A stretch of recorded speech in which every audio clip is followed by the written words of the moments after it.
আমার সাধারণ রান্নাঘরে সকলকে স্বাগতম। আজ আমি 3 ধরনের পকোড়া, বেগুনি, ফুলকপির বেগুনি এইসব বানাবো। তাহলে দেখো, সব আমি কেটে ধুয়ে পরিষ্কার করে রেখেছি। আলু, বেগুন, ফুলকপি, এতে আমি ভালোভাবে নুন মাখিয়ে নেব।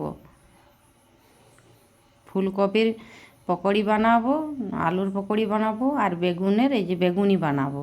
মানে 3 ধরনের বানাবো আজ। আর কীভাবে বানাবো সেটি দেখো। যেমন নুন মাখা হয়ে গেছে, বেসন, চালের গুঁড়ি আমি বেটে রেখেছি, দিয়ে দিব।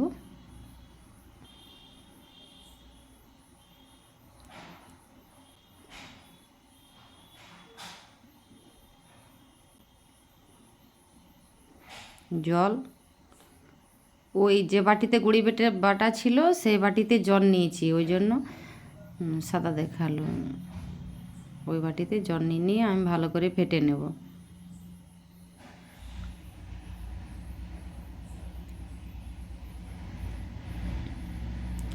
নুন,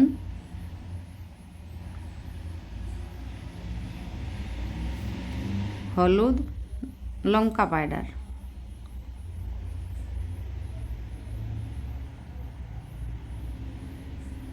হলুদ,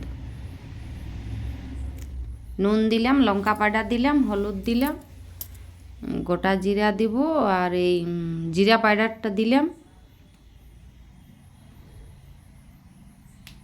গোটা জিরা, কালো জিরে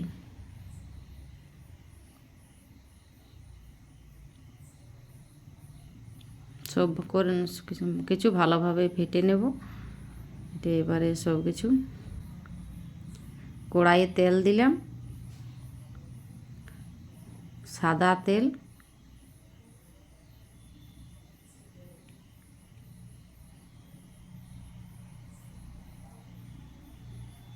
এবার একটা একটা করে বেগুনিগুলো আমি ছেঁকে নেব।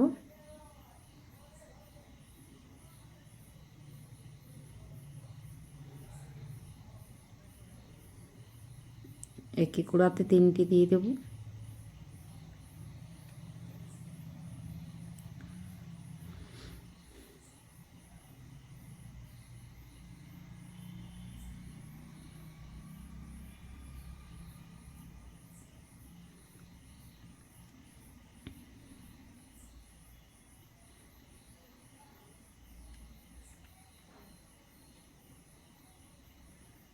এই যে বন্ধুরা দেখো, ভালোভাবে কি সুন্দর ফুলে উঠেছে। এতে আমি কোনো বেকিং পাউডার কিছু দিইনি, চালের গুঁড়ি দিয়েছি, বেসন দিয়েছি, লঙ্কা পাউডার, হলুদ, ওগুলো সব আন্দাজ মতো দিয়েছি, নুন আন্দাজ মতো দিয়েছি, কালো জিরা দিয়েছি, এইসব দিয়ে আমি বানিয়েছি। দেখো, বেকিং পাউডার, বেকিং সোডা কোনো কিছু আমি ব্যবহার করিনি, তবু কত সুন্দর ফুলে উঠেছে। এগুলো আমার সব তুলে নিয়েছি।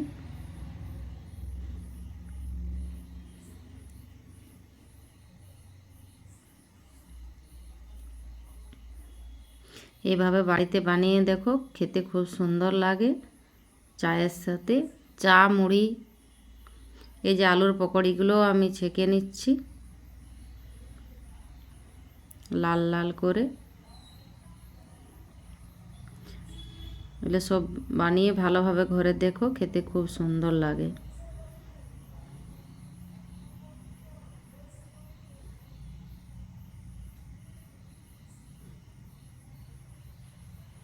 এগুলো ভালোভাবে আমার ভাজা হয়ে গেছে।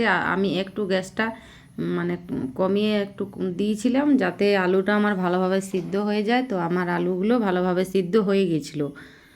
এই যে আমার তুলে নিয়েছি। আলু কিছু কাঁচা থাকেনি। ফুলকপিও, এই যে ফুলকপির পকোড়াগুলোও আমি দিয়ে দিচ্ছি। এগুলো গ্যাসটি হালকা করে একটু কমিয়ে নিতে হবে, যাতে ভিতরে না কাঁচা থাকে। আমার কোনো জিনিস কাঁচা থাকেনি, আর খেতেও খুব সুন্দর হয়েছিল। তোমরা বাড়িতে অবশ্যই বানিয়ে দেখো, খেতে খুব সুন্দর হবে। আর বানিয়ে আমাকে কমেন্ট করে জানাও কেমন হয়েছে। আর আমার এই ভিডিওটাতে লাইক করে দাও, আমার চ্যানেলটা সাবস্ক্রাইব করো, আমার পাশে থাকো। যাতে আমি এগিয়ে যেতে পারি আর আমি নতুন নতুন রান্নার রেসিপি দেখাতে পারি। আপনাদের কাছে আমার এটাই অনুরোধ, আমার চ্যানেলটা সাবস্ক্রাইব করে দাও, আমার পাশে থাকো সকলে, ছোট বড় সকলেই আমার পাশে থাকো যাতে আমি এগিয়ে যেতে পারি।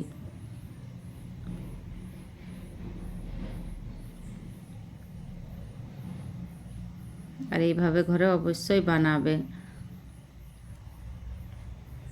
বানিয়ে দেখো।